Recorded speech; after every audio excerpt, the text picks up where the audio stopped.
Irmãos, hoje é um culto muito especial. Você sabe dizer por quê?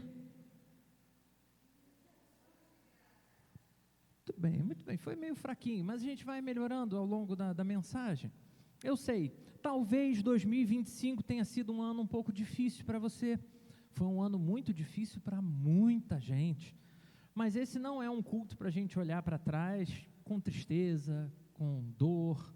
É um culto para olhar para tudo que Deus fez em nosso favor e dizer: Senhor, muito obrigado. Senhor, faz de novo na minha vida, faz de novo na minha história.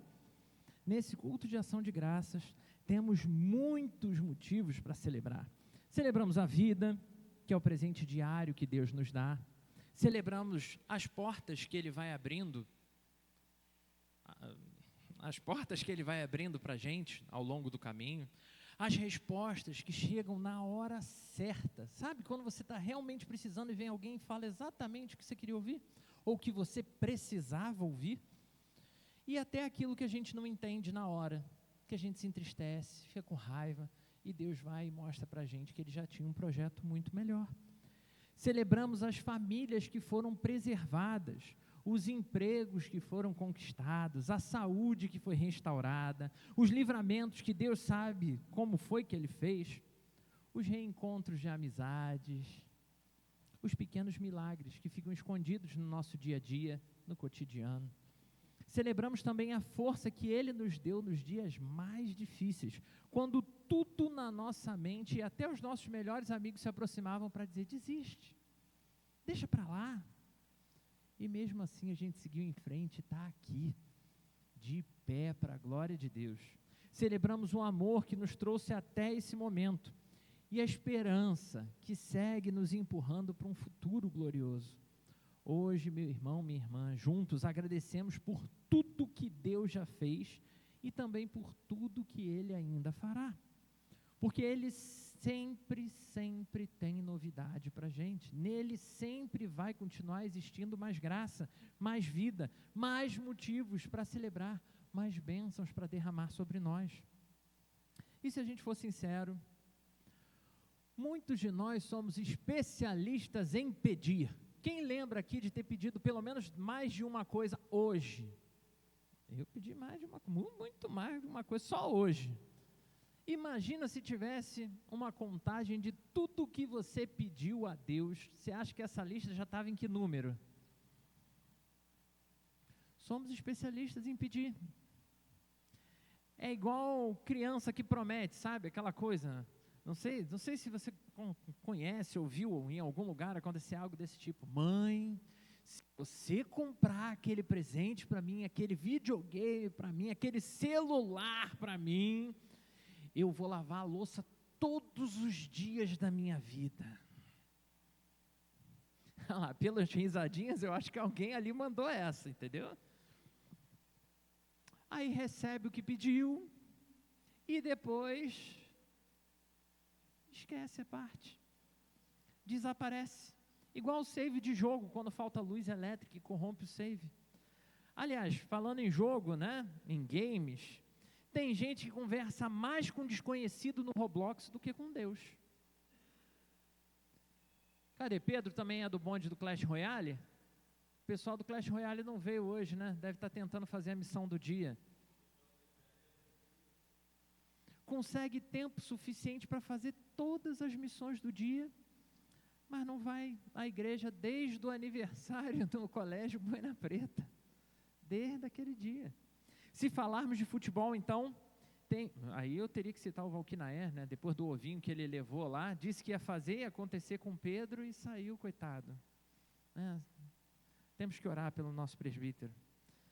Tem gente que está feliz demais, ansioso com título do brasileiro, título da Copa do Brasil. Cadê os vascaínos aí? Ainda tem chance de título? Tem, não tem? A esperança não é a última que morre? Não desiste não, gente, esperança. Cadê os tricolores também? Tá vendo? O tricolor está envergonhado em casa. Tem gente que é mais fiel ao time do que a qualquer outra coisa, e não para nem para conversar. Quando fala de time, parece que desconcentra absolutamente tudo. Já pensou se Deus nos tratasse baseado na forma como nós nos dedicamos a Ele? Em tempo, em relacionamento. E aí tem mais um motivo muito grande para a gente agradecer hoje. Nesse culto de ação de graças, Jesus nos chama a olhar para um dos textos mais lindos das Escrituras, mas também um dos mais desconcertantes do Novo Testamento. Uma história que põe luz na ingratidão humana e na grandeza do amor de Deus. Então, convido você a abrir a sua Bíblia, igual a gente fez antes. Mantenha a sua Bíblia aberta, mesmo que não seja na mesma versão que a gente usa, para você acompanhar, e acompanhe a leitura que vai ser projetada do Evangelho de Lucas, capítulo 17, versículos 11 até o 19.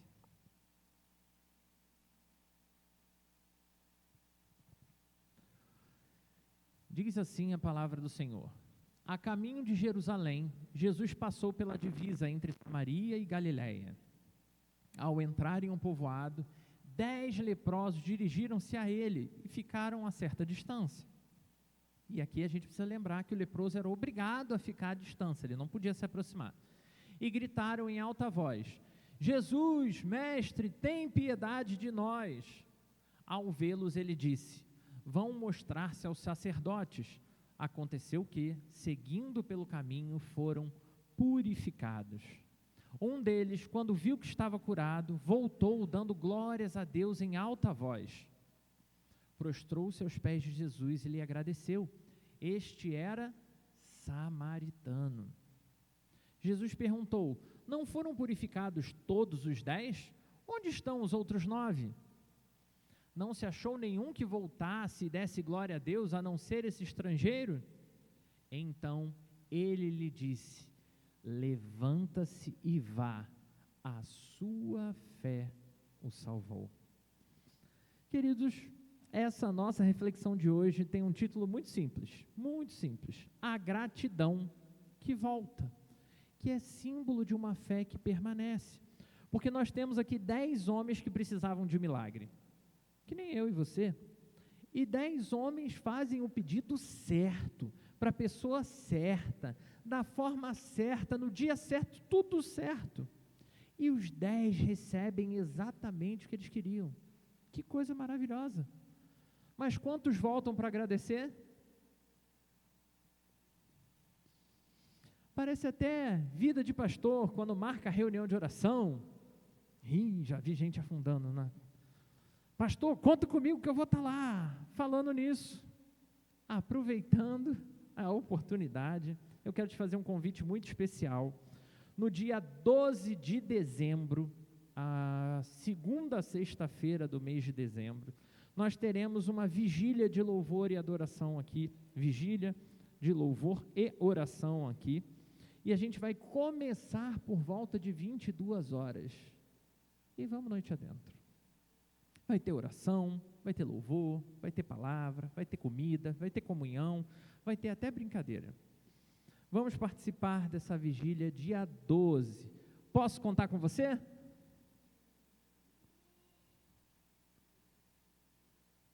Vamos tentar de novo. Posso contar com você? Que bênção, que bênção. Agora imagina você, se depois que a gente fez toda essa proposta, olha só quanta gente disse sim, foi até forte, né? Eu chego aqui e eu faço a vigília sozinho. Compromisso, responsabilidade e gratidão caminham juntos. Por isso eu te convido a mergulhar em toda a forma como Jesus faz para tratar o coração desse povo, o meu coração e o seu coração. Então a gente vai para o nosso ponto 1, e o ponto 1 é atendendo o meu coração, atendendo o seu coração, atendendo o coração dos 10 leprosos. Todos querem a bênção. Pode ser crente, pode ser não crente, pode ser até um ateu. Todo mundo quer ser abençoado. Você quer ser abençoado? Glória a Deus. Todo mundo quer receber bênção, e isso é muito bom. Na nossa história, a gente continuamente deseja que do céu venham bênçãos sobre nós. E se você está acompanhando comigo, percebeu que dos 10 leprosos, tinham feito absolutamente tudo que era recomendado. Ficaram de longe, clamaram Jesus, esperaram Jesus se aproximar deles. Eles obedeceram até a ordem que Jesus dá de ir no sacerdote sem questionar nada, sem perguntar absolutamente nada. E no caminho, eles recebem a cura. Quem curou esses 10 leprosos? Foi o caminho? Não, foi Jesus que curou. Mas então vem a frase mais triste desse milagre, quando Jesus vira e diz: não foram limpos os 10? E os outros 9? Onde estão? Ou seja, os 10 queriam cura, só um queria comunhão. Os 10 queriam um milagre do Senhor, mas só um estava disposto a desenvolver um relacionamento com Ele. Isso é uma fotografia perfeita da espiritualidade do nosso tempo, de como as pessoas têm buscado se relacionar com Deus. Tem gente não, às vezes a gente fica nesse de tem gente, e a gente tem que olhar para o nosso umbigo. Vamos ser sinceros, nós somos assim, somos essas pessoas que a gente ora, mas ora só quando a gente realmente precisa, quando a gente está doente, quando a gente precisa de um livramento que não tem mais como eu fazer nada, aí eu oro. A gente procura a igreja quando o casamento está em crise, quando a coisa está indo para o buraco. Lembra de Deus quando a prova, o concurso, o Enem está chegando, o fim do ano, dá para passar para o ano que vem, não deixa se abater, continua estudando. É isso aí, não desiste não. Ou ainda quando o Pix não cai na conta, e você tem que passar o seu Pix agora para outra pessoa. Ou quando a situação ou o problema está difícil demais e a gente não consegue enxergar mais nenhuma forma de resolver. É igual aluno que só lembra que tem professor no dia da prova. Ou igual, como a gente citou futebol, né? É igual torcedor que só aparece na final da Libertadores. Mas pode ficar firme aí que se Deus quiser, Flamengo vai ser campeão no sábado. Pô, nenhum amém, gente, que isso, muita falta de fé. O Luciano ali está orando para isso acontecer há tanto tempo. Luciano é vascaíno, tá, irmãos?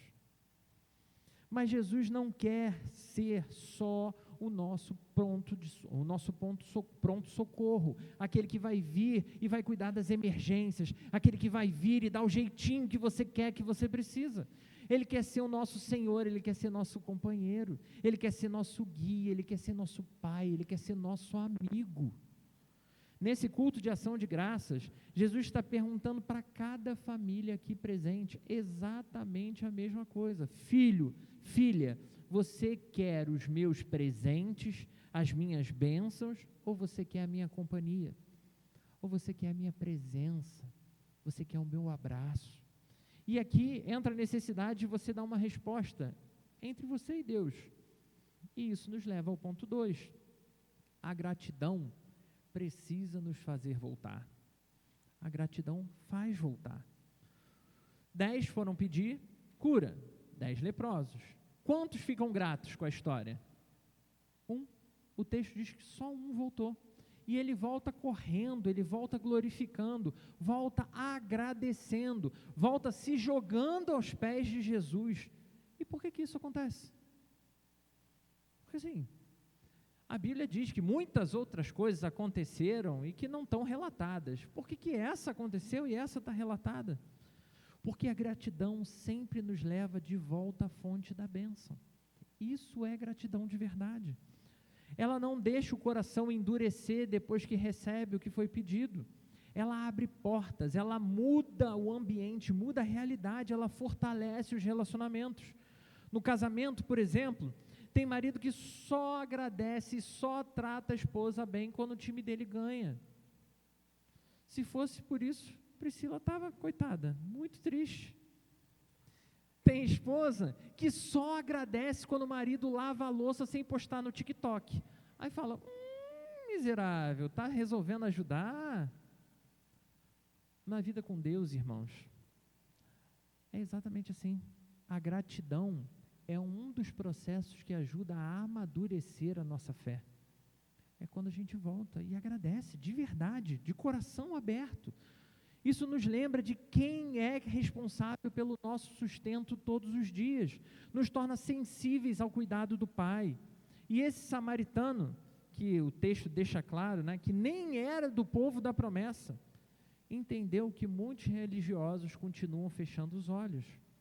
A fé verdadeira não se mede pelo que você pede, pela grandeza ou a grandiosidade do que você pede, mas pelo que a gente faz depois que a gente recebe. Mesmo quando recebe o que a gente não foi exatamente o que a gente pediu.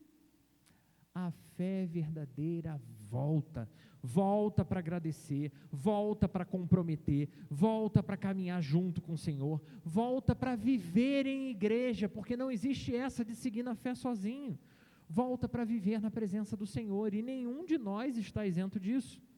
Hoje Jesus está chamando de volta cada um de nós aqui, para voltarmos para quê?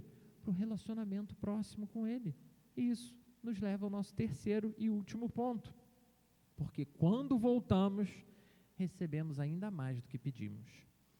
Os 10 foram curados no corpo, e não sei se você percebeu, Jesus não fez pirraça não, então agora os 9 voltarão a ficar leprosos, não teve isso, eles foram curados e seguiram a vida deles, mas um dentre os 10 foi curado não só da lepra, ele foi curado na sua alma, no seu coração. Repara no final, quando Jesus olha para ele e diz, levanta-te e vai. O que salvou ele? A tua fé te salvou. Os 10 ganharam saúde. Deus abençoe, sigam sua vida. Só um ganhou salvação. Os 10 foram restaurados fisicamente, era o que eles queriam, que bom. Só um foi restaurado espiritualmente. Os 10 ganharam mais anos de vida, podendo conviver pertinho da família de novo. Mas só um deles ganhou vida eterna com Deus. É o encontro de Jesus que vai promover isso, desde que a gente exercite esse amadurecimento da nossa fé.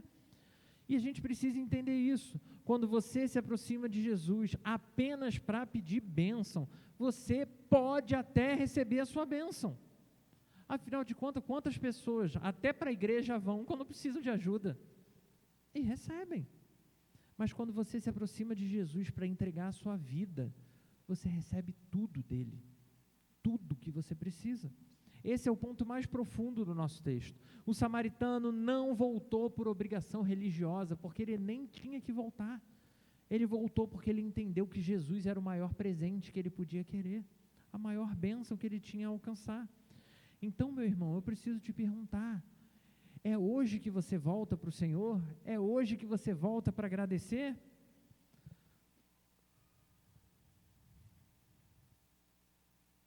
Você que está visitando hoje, da escola, ou das nossas igrejas irmãs, você que se afastou, você que se tornou um cristão nominal, você que pode estar frequentando aqui com a gente, mas sente que ainda tem coisas que ficaram pelo caminho, você que está vivendo só de lembrança da fé da infância, ai como a minha fé era incrível, eu quero te dizer com todo carinho, não perca mais tempo. Deixa essa vida de viver como os 9, pedindo bênção, recebendo e fingindo que nada aconteceu. Não viva longe do seu Senhor, não viva sem trabalhar, viver, compartilhar a sua vida em igreja. Não viva sem comunhão, não viva sem propósito. Jesus é quem nos traz essa palavra hoje, pronto para curar, para tratar, para nos fazer de novo ter a nossa fé renovada nele, para restaurar a nossa casa, para curar as nossas feridas, para fortalecer o nosso coração. Ele não está perguntando o que você fez ontem, ele está te chamando para voltar agora, hoje, aqui, voltar para agradecer, voltar para depender, voltar para caminhar junto com ele, voltar para fazer parte de algo que é muito maior do que a Igreja Presbiteriana Esperança, muito maior do que a Igreja Presbiteriana do Brasil, muito maior do que qualquer denominação. Queridos, esse culto de ação de graças não é um evento, é um chamado de Deus para que famílias inteiras voltem à presença do Senhor. Quem aqui não tem, eu até comentei sobre isso domingo, quem aqui não tem parentes próximos que estão distantes do Evangelho? Pessoas que a gente ama, que a gente queria muito que tivesse aqui dentro. É a hora de nós colocarmos tudo isso diante do altar e falar, Senhor, eu não sei como, eu não sei quando, mas eu creio que o Senhor continua com poder para trazer. assim como aquele homem curado voltou. Hoje Deus segue nos chamando. Famílias que estão cansadas demais, casamentos que já se esfriaram, jovens que estão perdidos nas redes sociais, pais que estão desesperados. O que vão fazer com seus filhos? São tanta coisa entrando na cabeça das crianças e adolescentes hoje, que é difícil. Gente que está se sentindo sozinha e abandonada na vida. E pessoas que mesmo sorrindo pelo lado de fora, carregam uma dor sem igual, que a gente não faz ideia do que está passando dentro do coração das pessoas. Por isso, meu irmão, minha irmã, é noite de voltar, é noite de agradecer, é noite de recomeçar diante daquele que tem poder para fazer novas todas as coisas. E eu já estou caminhando para o fim, mas não posso deixar de repetir uma frase essencial para nós como servos do Senhor, porque Jesus está voltando e a frase é: não perca mais tempo, não se mantenha longe, volte para Jesus, volte para casa, viva com Ele. A casa é a igreja, a família é o povo de Deus. Você não precisa seguir por aí caminhando sozinho. Assim como aquele samaritano voltou e agradeceu e encontrou a salvação do Senhor, nós também podemos voltar para Deus e encontrar renovo para a nossa vida. Por isso, meu irmão, minha irmã, não deixe de abraçar cada oportunidade de voltar e se render aos pés de Jesus. Convido você a fechar os seus olhos. Vamos falar com Deus. Santo e poderoso Deus, louvado seja o teu nome. Deus, Tu és tremendo e Tu, mais uma vez, nos chama a atenção, Pai, para quantas coisas o Senhor tem feito e muitas delas a gente nem se dá conta. Senhor, quantas vezes o Senhor nos deu bênçãos e nós simplesmente nos afastamos com elas. Como criança com brinquedo novo, nós nos afastamos até do Senhor, Pai, com tanta pressa, com tanta alegria, mas, Senhor, hoje, ouvindo a Tua voz, nós entendemos que é tempo de voltar. Nós estamos aqui reunidos nessa noite porque nós entendemos o Seu chamado e viemos aqui agradecer por tudo que o Senhor tem feito em nosso favor. Então, Senhor, ajuda-nos agora a espalhar essa alegria para que outros também possam não só encontrar o Senhor, mas encontrar no Senhor esse projeto de vida, de caminhada, de parceria, de comunhão que o Senhor nos propõe. Ajuda-nos, Senhor, a de verdade sermos igreja para a Tua honra, para a Tua glória, em nome de Jesus. Amém.